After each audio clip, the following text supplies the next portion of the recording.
প্রশাসনের তদারকির পরও মহাসড়কে দাপিয়ে বেড়াচ্ছে অবৈধ থ্রি হুইলার।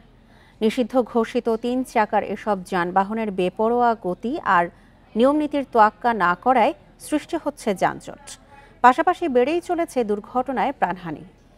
এ নিয়ে আরও জানাতে লক্ষ্মীপুর থেকে যোগ দিচ্ছেন আমাদের সহকর্মী আব্বাস হোসেন। আব্বাস, মহাসড়কে এসব থ্রি হুইলার কি নিয়ন্ত্রণ করা যাচ্ছে না, নাকি নিয়ন্ত্রণে কোনো কাজই শুরু হয়নি?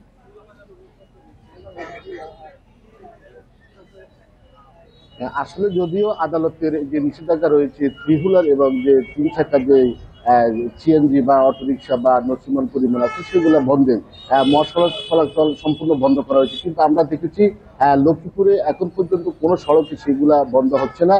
যদি আমি আপনাকে একটু দেখাতে চাই, আমি এখন যেখানে আছি এখানে দেখতে পাচ্ছি কিন্তু প্রচুর পরিমাণ এই যে ব্যাটারি চালিত অটোরিকশা, এই অটোরিকশার কারণে কিন্তু এই ব্যাপারের কারণে প্রায় ঘটছে দুর্ঘটনা। গত জানুয়ারি মাসে লক্ষ্মীপুরে 15টি দুর্ঘটনা, প্রায় যে 22 জন মারা গেছে এই অ্যাক্সিডেন্টে। আসলে কোনোভাবে একটু নিয়ন্ত্রণ করা যাচ্ছে না। বিএটিএ এবং স্থানীয় প্রশাসন প্রতিনিয়ত অভিযান পরিচালনা করছেন, কিন্তু এরপরে যে তারা যে ভাগ্যবাধকতা রয়েছে বা বিভিন্ন ছত্রছায়া, রাজনৈতিক ছত্রছায়া থেকে মূলত এইসব অটোরিকশা বা সিএনজি গুলা চলাচল করছে। তবে আমরা এই বিষয়ে এখানকার যে উপজেলা নির্বাহী কর্মকর্তা যে জামশেদ আলম রানার সাথে আমি কথা বলেছি, তিনি বলছেন প্রত্যেকটি সড়কে তারা ভ্রাম্যমাণ আদালত পরিচালনা করছেন। ইতিমধ্যে বেশ কয়েকটি যে গাড়ি তারা আটক করেছেন, জরিমানা করেছেন। একই কথা বলছেন বিএসপি এর যে পুলিশ পরিদর্শক রয়েছেন যে প্রশান্তি কুমার, তিনি বলছেন ইতিমধ্যে তারা বেশ কয়েকটি মামলা দিয়েছেন এবং এগুলো প্রতিরোধে তারা কাজ করছেন।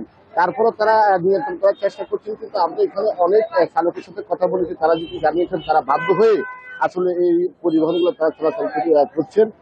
আসলে আর এর বাইরে কিন্তু আমরা দেখেছি অনেক রাজনৈতিক যে ছত্র ছায়া বা তাদের সেন্টারে মূলত এগুলো চলাচল করছে, এমনকি এখানকার যে চালক রয়েছে বা তারা আমাদেরকে জানিয়েছে। তবে লক্ষ্মীপুর জেলাতে লক্ষ্মীপুর যে রায়পুর লক্ষ্মীপুর সড়ক, লক্ষ্মীপুর রামগঞ্জ সড়ক এবং লক্ষ্মীপুর রামগতি এবং চন্দ্রনগরী সড়ক রয়েছে প্রায় 15,000 যে অটোরিকশা এবং সিএনজি চলাচল করছে। এগুলো করার কারণে প্রায় দুর্ঘটনা ঘটছে। তবে এখানের প্রায় কিন্তু আমরা দেখেছি যে এখন পর্যন্ত যে 200 কিন্তু যে চালকের যে ড্রাইভিং লাইসেন্স রয়েছে আর বাকি যে চালক রয়েছে কারো ড্রাইভিং লাইসেন্স, অদক্ষ চালক এবং বেপরোয়া গতির কারণে প্রায় দুর্ঘটনা ঘটছে। দ্রুত এগুলো বন্ধের দাবি জানিয়েছেন এখানকার যে এলাকাবাসী রয়েছেন তারা। আব্বাস, আপনি আমাদের সঙ্গে থাকুন। এই মুহূর্তে ময়মনসিংহ থেকে যোগ দিয়েছেন আমাদের সহকর্মী আবু সালেহ মুসা। মুসা, আমরা যেমনটি দেখছিলাম যে মহাসড়কে অবৈধ থ্রি হুইলার নিয়ন্ত্রণ করা যাচ্ছে না, এসব নিয়ন্ত্রণে কি কোনো তদারকি চোখে পড়েছে?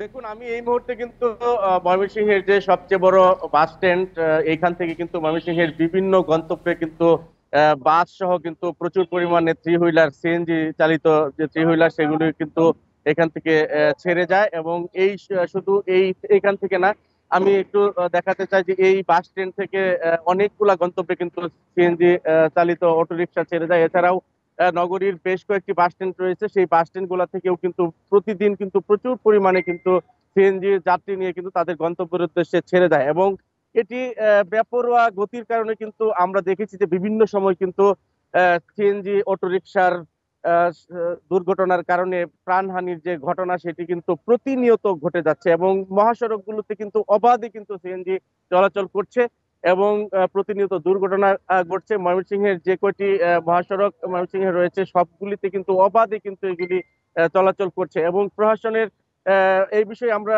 পুলিশের ঊর্ধ্বতন কর্তৃপক্ষের সাথে কথা বলেছি, তারা যেটি বলেছেন যে আসলে তারা বিভিন্ন সময় কিন্তু এগুলি নিয়ন্ত্রণের চেষ্টা করেন। এবং দেখা যায় যে কয়েকদিন আসলে সেই পরিস্থিতি একরকম থাকার পরে কিন্তু আবার সেই আগের পরিস্থিতিতে কিন্তু চলে যায়। এবং একটি দুর্ঘটনা ঘটলে সেই প্রশাসন একটু তৎপরতা দেখানোর পর কিন্তু আবার সেই আগের অবস্থায় কিন্তু চলে যায়। এবং এই যে সিএনজি চালিত অটোরিকশাগুলি রয়েছে বেশিরভাগ অদক্ষ চালক দিয়ে চালানোর অভিযোগটি কিন্তু রয়েছে। এবং অধিকাংশ চালকের কিন্তু ড্রাইভিং লাইসেন্স যেটি থাকার কথা সেটি কিন্তু অধিকাংশ ড্রাইভিং লাইসেন্স কিন্তু চালকদের নেই। এবং ট্রাফিক বিভাগ যেটি বলছে যে তারা কিন্তু আবারও নতুন করে উদ্যোগ নিচ্ছে যে মহাসড়ক গুলিতে যেন এই অটোরিকশাগুলি যেন চলতে না পারে, সেই বিষয়ে তারা কিন্তু আবার নতুন করে উদ্যোগ নেবেন। আসলে ময়মনসিংহ থেকে ঢাকা ময়মনসিংহ মহাসড়ক যেটি রয়েছে সেই মহাসড়কটিতে কিন্তু অটোরিকশা সিএনজি চালিত অটোরিকশা সেটি কিন্তু চলাচল করছে। এছাড়াও ময়মনসিংহ কিশোরগঞ্জ সড়ক যেটি রয়েছে সেটিতেও প্রতিদিন কিন্তু অটোরিকশা চলাচল করছে। এছাড়া ময়মনসিংহ থেকে যে ময়মনসিংহ টাঙ্গাইল মহাসড়ক রয়েছে সেটিতেও আমরা দেখেছি যে অবাধে সিএনজি চলাচল করছে। এছাড়া ময়মনসিংহ শেরপুর সড়ক সেটিতেও কিন্তু চলাচল করছে। আসলে এই বাহনটি ছোট হওয়াতে কিন্তু আসলে প্যাসেঞ্জার যারা রয়েছে তাদের কাছেও অনেকটা জনপ্রিয়, যার কারণে কিন্তু সিএনজি রিক্সা কিন্তু এখানে চলাচল করছে, জি কোনোভাবেই সেটাকে কিন্তু নিয়ন্ত্রণ করা যাচ্ছে না। আর এই অটোরিকশা চলার কারণে কিন্তু এই সমস্ত জি মুসা, আমরা বুঝতে পেরেছি যে সারা দেশেই এই অবৈধ থ্রি হুইলার নিয়ন্ত্রণ করা বেশ কঠিন হয়ে পড়েছে। লক্ষ্মীপুর এবং ময়মনসিংহ থেকে থ্রি হুইলার চলাচল নিয়ে জানাচ্ছিলেন আমাদের সহকর্মীরা।